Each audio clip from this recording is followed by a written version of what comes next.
తెలంగాణ రాష్ట్రానికి సంబంధించిన మేధావులు, బలహీన వర్గాల నాయకులు, ప్రొఫెసర్సు,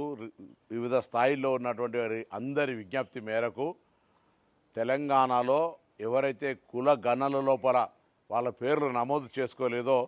16వ తారీఖు నుంచి 28వ తారీఖు వరకు చేసుకోవడానికి 3 పద్ధతులలో అవకాశం కల్పించినాం. దయచేసి తెలంగాణ సమాజంలో ఎవరైతే జనాభా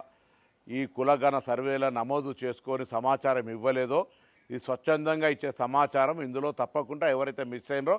వాళ్ళందరినీ వెంటనే సమాచారం ఇవ్వమని తెలంగాణ ప్రభుత్వం పక్షాన ప్రతి ఒక్కరికి విజ్ఞప్తి చేస్తూ ఉన్నాం.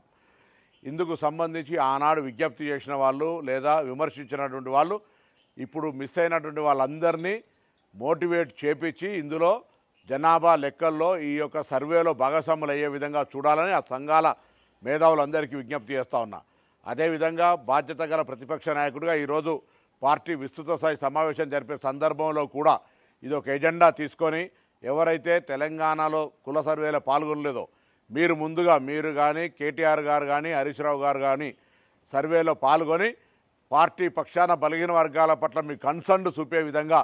మీ పార్టీ సమావేశంలో నిర్ణయం తీసుకోవాలని కూడా ఈ సందర్భంగా కోరుతా ఉన్నాను. అవి చేయకుండా ఊరికైనా విమర్శలకే పరిమితమైతే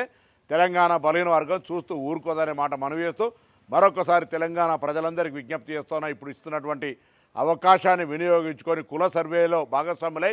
తెలంగాణ జనాభా లెక్కల్లో ఉండే విధంగా చూసుకోవాలని విజ్ఞప్తి చేస్తున్నాను.